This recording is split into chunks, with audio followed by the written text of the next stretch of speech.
Hello, and welcome to Alta Live. This is the digital interview series we do here at Alta Journal.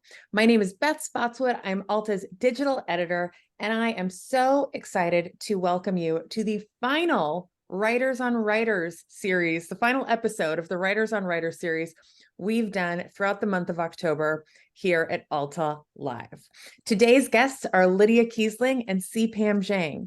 When we came up with the idea, in fact, Alta assistant editor Jess Blau came up with this idea of let's have two authors working relatively within the same genres or have something kind of in common in terms of their work in conversation with each other. Take me or another moderator out of the equation and let two authors kind of interact with each other. We get to be flies on the wall while two incredibly talented people connect with one another. And kind of at the top of our list were Lydia and Pam, both authors. Lydia had The Gold Date. Pam had How Much of These Hills Are Gold as debut novels, and both were very, very, very big deals, as most of you probably know. They now have their second books out. Our question is, what is it like really to have a hotly anticipated second novel come out? The pressure is on. Does that help? Is that a hindrance? What's it like? What's it like being on these exciting new book tours? Lydia's book is called Mobility.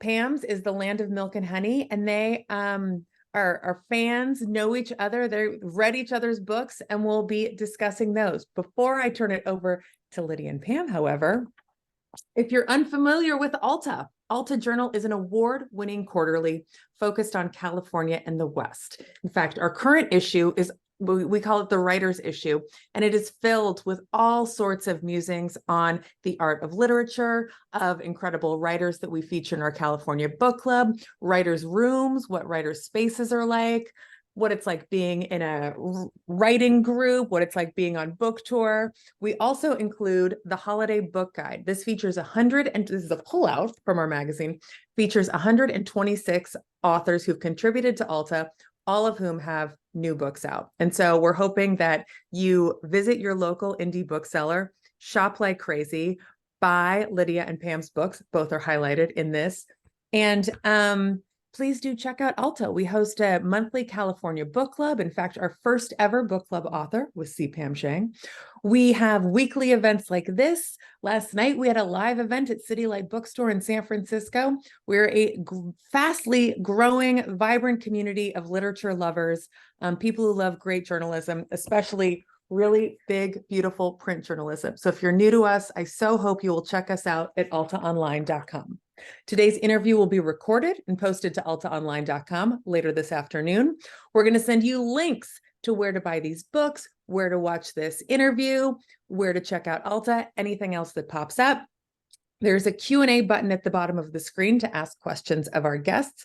I love it when people post in the chat where they are zooming in from. So please do that. I'm in San Francisco today, and I will be hiding in the background now as I turn things over to the very talented Lydia Kiesling and Pam Zhang.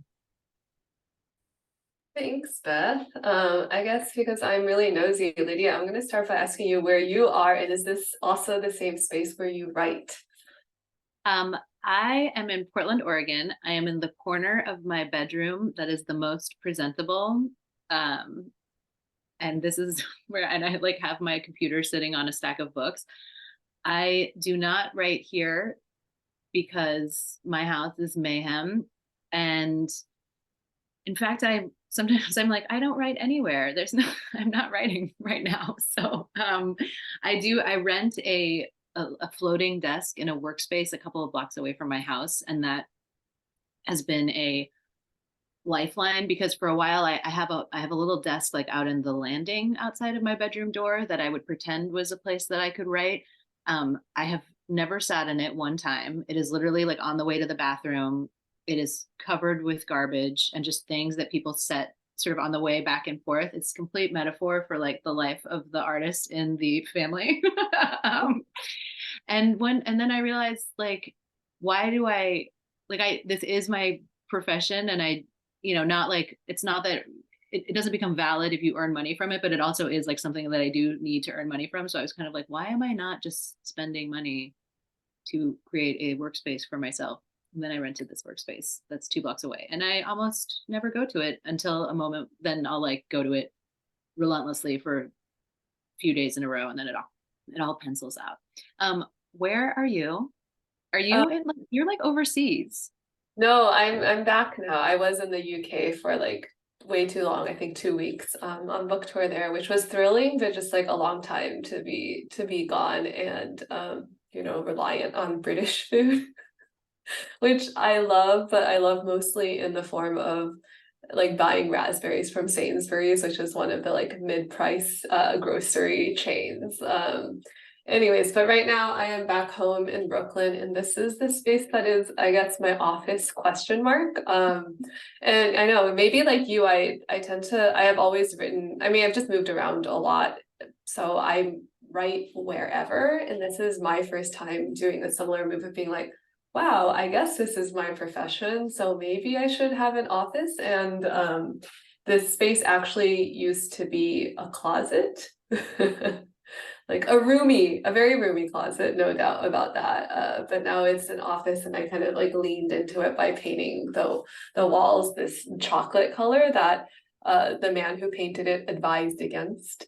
And I was like, I think you're wrong. And I think he was wrong, because it just feels like a little writing cave. And that's my favorite part about it. I like to have this feeling that no one can see me when I'm writing. Yes, I love it. It's like pure luxury and sort of womb-like. I think Yeah, I have a knockoff version of one of those womb chairs actually, that's like, you can see the corner of it. So absolutely, we're on the same wavelength. So I guess a question for you, I really loved what you were saying about, yeah, that strange quality of suddenly realizing this is your profession. What enabled you, and especially what maybe enabled you after your first book to be able to kind of stake that claim more firmly? You know, I really feel like only in the last few kind of months has it become something I can just say and like not qualify in a million different ways. Because I think, I mean, in some ways it does require so much qualification to be able to to explain like how and why. And so I'm always like, I feel like I'm always telling everyone my business way too much in this regard. But I also think it's important, because the reason that I could write my first book at all is that I had been working full time at the University of California. And I had like writing was like a hobby, that a thing that I did on the side. And it sort of was always traveling along at the same time that I was also trying to nurture like a professional trajectory in another setting. So I was a university administrator, and I had a master's degree in Middle Eastern studies. And I was like, that was sort of what I was moving toward, but I would always write on the side. And then I realized like, and then I had my first child, and I was like, well, this isn't working anymore. I don't have time to do the writing on the side. And now I'm realizing that that's kind of the thing that I care about the most, apart from the baby. The baby was great. Or equally, who knows? I could just sense a qualification coming. I was like, Yeah, you're like I'm a seismograph of hedging and caveats. So yeah, and I was kind of like, well, I have to pick two of these three things. And then my husband and I had like many sort of negotiations. And the thing that ultimately like made it possible is the fact that he had a W-2 income and health insurance. And if that sort of structural, like, it wasn't enough to sort of support us for an extended period of time, but it was enough to let me say, okay, I can, for 1 year, I can work part-time and do just freelance editorial work and get paid by the hour. And yeah, but then, you know, then I sort of entered into this thing where I realized like, oh, well, in order to do this, I do need childcare. But then on the days when, you know, you don't write for whatever reason, I would really be like, well, why am I paying? Like, what right do I have to, you know, pay this money I don't have for childcare, to not be with my child, to like be sitting here, like just hating myself. And it took like a lot of exposure to people who were just like, no, that's not like, no, who just sort of rejected that line of thinking and for many reasons, to be like, oh no, this is my work and this is what it looks like and this is what I need in order to do the work. Yeah. What about you? When did you, because you're like a member of the professional class in a like to a great extent. Professional class right now. Yeah, no, I worked in tech in San Francisco, so very much like a more straightforward, like 9 to 5 for a long time, and also just a career where strangely, like the trajectory of your like rise in the career can be very, very quick. And so it sort of required a lot of really like forcing myself to pause and look around and be like, wait, I'm on this track. Is this where I want to be? How do I sort of like jump off the conveyor belt that's moving at 100 miles an hour?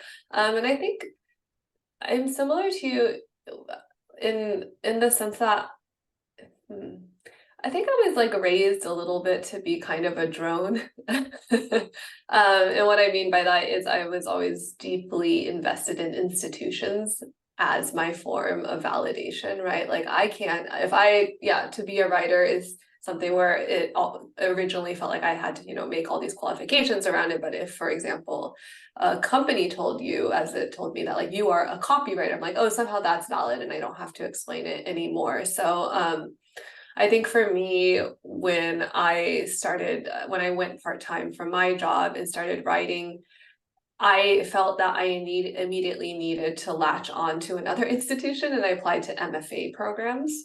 And I was like, that's how I will like be able to call myself a writer for say 2 years. I don't really need to talk about the MFA program, which you certainly don't need to tell yourself you're a writer, and arguably maybe takes away your ability to be a writer.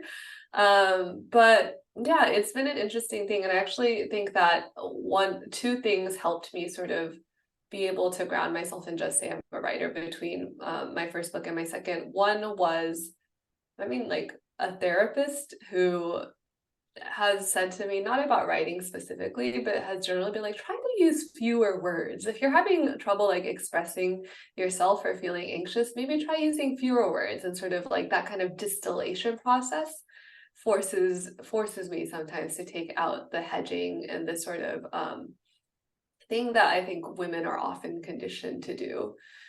And then the other thing that helped was after my first book, I got a fellowship at the New York Public Library. And that was the first time I've had an office for my writing, and like, office with a door that shuts. And the fact that, an institution with such a historied past in this like beautiful building said like, you are a writer. And there's something about shutting the door for me, Lydia, where it's like, once you shut the door, anything you do behind it becomes writing, which, included like lying on the ground and like watching old French movies or clips of old French movies on Vimeo, or like eating my oatmeal. Those were all writing. And there's something about that physical space, which I have found really grounding, even though I don't do much of like, either this or this in it.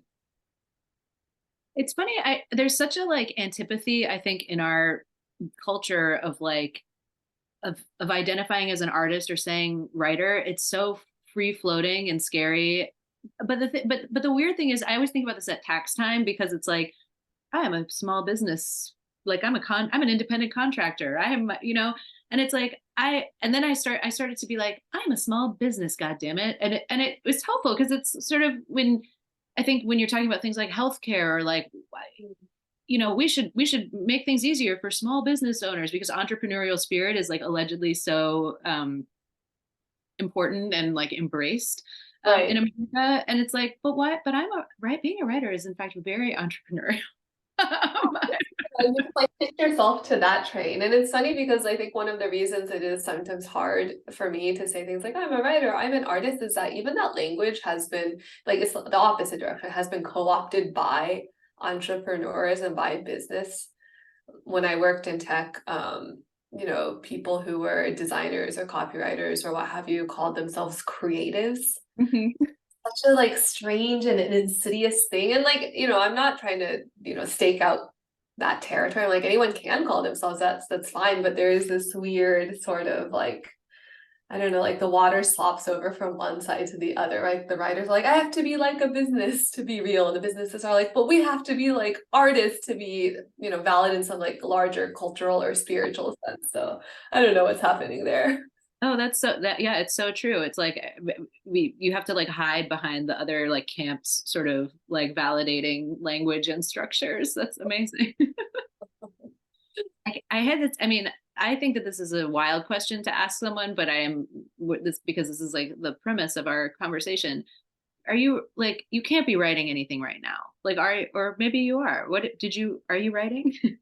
Again, like, yeah, what is writing?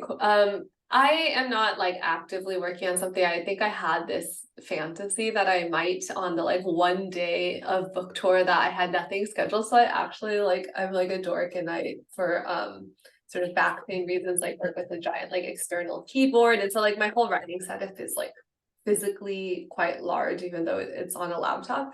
And I actually carried my entire external keyboard and like mouse and stuff all the way to the UK, even though I did not check a bag for this entire trip, out of this like fantasy that I would write. And of course, it didn't happen. And I think the one of the things I've learned from book one to book two is like, even though I held this fantasy, I'm not beating myself up from like, yeah, of course, like who can write in this environment of talking about the other book, right? So yeah, are you working on anything right now? Um, yeah, it's funny because I'm like I like the like everything is writing because right now I'm in the frame in the period of like my mind is working and I have a world that I want to be in and a person or a kind of person that I want to talk about and like characters that are taking shape, but I have written 0 words and they've been just sort of like stewing and percolating for months. And today I'm literally I'm I'm drinking a beer right now. I am like covered in paint because I have been like stripping the paint off of my like door frame because I was like, I need to do this urgent home improvement project that now I'm just like, it's a disaster. I'm supposed to have a Halloween party for my kids tomorrow. There's like probably lead dust everywhere and we're all going to get lead poisoning. And, and I'm just like, well, this is writing today. And I kind of feel like I'm in like free fall and I do need to establish like a writing practice again where I do say, okay, yes, you have been marinating. It's all part of the process. But like at some point, when are you planning to walk over to the writing space, like say no to everything and just like use the 2 hours you have or whatever to like start writing again. So I'm working my way up to that. Yeah, but I like this world this idea of like a different world, because that is what writing a novel is. You have to, even if it's a realist world, you're constructing an alternate kind of reality with its own rules and its own time and its own sense of people and place. And I feel very much the same where, you know, I had a project that I was typing out before, at some point before kind of book publicity and book tour took over, and I can't put the words down right now, but I feel the world's continuing to construct itself and imagine itself somewhere else. And I really like that feeling of knowing that there's foundations being laid elsewhere. And that when, especially after a pause, when you look back at it, it's sort of like what they say about being in a dream where things don't stay stable and that's how you can tell you're dreaming. I look back at the world that I've partially constructed and it no longer looks the same as when I, you know, last visited it 3 months ago. And I like that feeling. I like the sense of it building itself, almost constructing its own sense of gravity that's going to tug me back when, you know, when the pull is urgent enough. I'm a big believer in not having to do daily writing and only going when I feel that the absolute need, which is, you know, also related to life circumstances and the fact that I can't do that every day. Yes, it's funny. I don't think of myself as being, you know, particularly like, oh, you know, all these like forces in the universe. Like I'm sort of more like, well, there's probably an explanation for things. But with writing, I'm like 100% like that. And I'm just like, and I remember, you know, because I got started as a writer doing nonfiction before I ever wrote fiction. And I would write like book reviews. They were essentially book reviews, but they were sort of like longer, bloggier, and I invested like a huge amount of self-importance in them, that like it mattered so much that I sort of get them out. And I would kind of wait and be like, I just have to like I have to hear like the first words. I have to hear like a voice is going to talk to me and like tell me how to start this. And I really like sort of learned, like started to count on it a lot. And then when I tried to explain it, it would be like, well, that sounds like maybe something is like not quite right. But it's the same with fiction. It doesn't, the mechanism is a little bit different, because it isn't just something that you can sit down and like, you know, you're not a ventriloquist, but yeah, exactly as you said, like something's happening and like a world is being made. And yeah, and sort of like an aesthetic. And I was telling a friend recently, the book that I want to write is kind of, my neighbor who I loved very much died a few months ago, and she just like, I've been thinking about her a lot, and I went and did something recently that I would have done with her, which is like have like eggs at like a bar that has breakfast and has like a ton of people who are just like very serious drinkers, and also people who just like to have breakfast on a weekday at a bar, you know, at 11 a.m. And I told my friend who's also a writer, I was like, this is here I am, like, and she was asking what I was thinking my new book would be about, and I was like, oh, it's Diane core, and so it's just like something in the realm and aesthetic of Diane and like this person that I'm thinking about. And she's like, so what you're doing right now is research, and it was like, that is part of like how that aesthetic and world is constructed, is just sort of like trying to live in it as much as you can, even if you're not sitting down and being like, now I must like find a synonym for big. Yeah, one of the a piece of writing advice that I don't remember where it came from, came into my orbit several years ago, I think about a lot, is this question of what if your characters had imaginations as capacious and strange and big as your own? And so I think that what you're just describing, that sort of living in Diane core or whatever character core, like part of just moving through the world and sort of wondering about how a character might encounter that, how a character might engage with that, how these events might affect people who are not you and who are perhaps members of your fictional world. It really is research, that kind of moving through any part of everyday life and wondering about it is a form of subterranean research. Did you feel when you were working on Land of Milk and Honey, because I know your writing process was so different with that book than it was with How Much of These Hills is Gold, like how did you feel like there was a difference in how you were sort of constructing that inner world, and like how you did like inhabit the characters? Because like, yeah, from every standpoint, the books are so different and so beautiful in their own like very specific ways, and you're so dialed in each case to what that aesthetic and world is. Like, yeah, what did it feel like to be working on such different books? I think the sort of it feels to me when I'm really deep into writing books, and I do drafts like pretty quickly and then do sort of like the thinking about them in between. So when I'm diving into active writing or drafting mode, that feels similar. It's sort of like putting on this I don't know, it's just putting myself into the character's emotional places. And so in that case, the biggest difference was just that in my first novel, the characters were children. So their emotional selves were more vulnerable. I think children sometimes can walk through the world with like, it feels like they have like no skin over them, and everything that touches them can just like hurt them or make them really joyous on the flip side. Whereas writing an adult character in my second book, that was quite different. Yeah, what about you, the process between book one and book two? Because something that I think I've seen in reviews, which I don't know that I agree with, is people seem to believe that your second book, because it covers, I think 1985, am I correct? Well, that's when she would be like, around then is when she'd be born, and it like opens in 1998 when she's 15, and then goes forward. Right, and it covers like different phases between those years. I've heard some reviews, I think, refer to it as like a bigger book. But did it feel that way to you?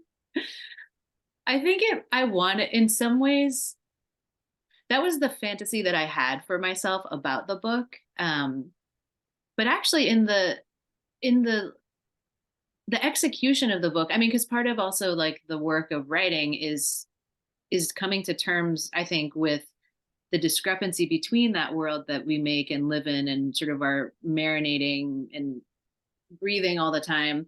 And then when you sit down and it's like have to put your nasty little paws to the and I think, I mean, there's the sort of famous like and very overquoted, and I'll probably misquote like Flaubert passage, and it's like, we try to move the stars, but then we're just like doing little tunes for bears to dance to or whatever, that I think there's a lot of like truth to that. And so in my mind, I did want to think of it as a big book, but actually like, I think it just takes place over a lot of time, but it's actually sort of small in some ways and smaller than I wanted. But then part of the writing process was making peace with that smallness and that sort of interiority.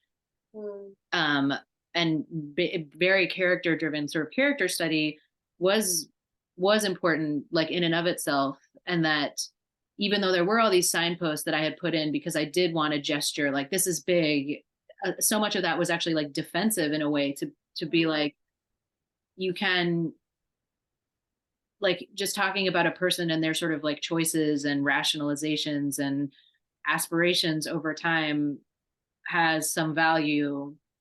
And then, when I think about how it's received and who the people who have read it in the way that is most gratifying to me are the people who it matters, that sort of like just close character study. And I think in my mind, as I started writing, it's like, oh, I want all the like foreign policy bros to be like, well, now fiction matters because like this lady put world events in it. And then you're just like, what? No, it doesn't. Like, what matters is the people who read it and are like, oh yeah, so many of our choices are shaped by our environments in this way. And these are this is like how we move through the world, based on so many aspects of identity. So yeah, I've traveled so far from the beginning part of your question. And now someone's ringing my doorbell. I don't know why. I'm going to look out the window. I'm really sorry. Okay, I can see your cat's ears. Oh yeah, I also have a cat here. I don't have this at my door. I think it's fine. Yeah, the cat here. I told you I'm in free fall. Doorbells are ringing. Lead dust is everywhere. Cats are here. Really, really rich fodder for any kind of writing and inspiration. This might be a great time for me to pop back in. It's me ringing your doorbell. Hi, Alta Journal. Hi. Believe it or not, that is not the first time that has happened on Alta Live. But when it's happened before, our guest actually answered the doorbell. It's very exciting. You guys, this is such a fun conversation, and I realize that you are busy authors on book tours. So I want to dive in with a few questions kind of on the audience's behalf, if you can. David Jacobson asked this of Pam, but I think that this is a great question for both of you. Considering the commercial and critical success of your first novels, did you, with these second novels, and Pam, we'll start with you, did you feel kind of pressure to meet that, to kind of creatively, artistically use a similar style? Can you talk a little bit about the pressures you felt or ignored, or that do or don't exist? No, I don't think I felt any pressure. I think that I'm just also a bit, I can be a bit perverse. So I started to get a little bit annoyed after writing my first novel that people only spoke to me as if I was a writer and a reader of Western novels. And there are certainly Westerns that I admire, but I actually don't think I read that many of them. It just happened to be the so-called genre into which I wrote my first book. And at some point when I was feeling the umpteenth question, I think at some point I was asked to comment on, Jordan Peele's Nope, because it is a new movie. Western. Yeah, the movie. And I was like, what is this going to be my life in like 20 years? They're going to be people be asking me like, yeah, this Western podcast, what are your thoughts on it? I was like, what the? And so there's a little part of me that for the second book wanted to just go into different territory to explore something different. I think to that question of was there commercial pressure? Well, here's the thing, right? There's no guarantee of commercial success. There's no guarantee of financial stability if you work in literary fiction, as both Lydia and I do. So you can't even orient yourself around that kind of question. The only surety you have is what I'm working on interesting to me? Do I want to keep doing it? Does it give something back to me artistically, emotionally, in whatever way? And so that's the only way to I think move forward. Right on. Lydia? 100%. I mean, I'm very gratified by the reception of the Golden State, but it actually wasn't like a commercial success in the sense of like, I don't think it made anybody like very much money, if any. I mean, I was lucky that I was paid for it like more than it was warranted. And it really like changed my life that was the case. But so I had a little, but you have to just divorce yourself from thinking about that because yeah, I mean, writing a book is so hard and there are probably some very disciplined people who can do it if they're not interested, but I'm like a very lazy person who's very distracted easily and I have to want to do something. And so, yeah, if the work is not like, especially in a book and, something shorter form, that's a different story. I can sort of pull it together to write a review or an essay or something. But for a book, it's such a long-term project. If you don't deeply care and if the work isn't like doing something for you psychically, it just is a waste of your time. Mm-hmm. Can you talk a little bit about, I realized that you earlier in your conversation, you talked about marinating on a new project, but once you get going, and you sit down to typewriter, pen and pencil, laptop, I don't know, what is that process like for each of you? What's the daily routine when you're mid book? Well, Pam has to get out her giant external keyboard from the carry-on compartment. So I'm gonna make Lydia answer first, just for that. I mean, but it was very different, and I think in my ideal world, it's like a book is underway in the morning. I drop my kids at school, or my husband does, and then I know I have a few hours of time before I have to pick them up at 2:15. And I go to my workspace and I just write. That has basically like yet to happen. um, but so there's always like, I think you're always kind of reconfiguring your writing routine based on what the life circumstances of that moment. But yeah, that's how it would work sort of ideally. And then, yeah, it'd be like 2 hours of writing, working on the book, and then 2 hours of sort of like admin. And then, yeah, that probably would only happen like 3 days of my 5 days of childcare a week, because then there's other things that come up, like, life things.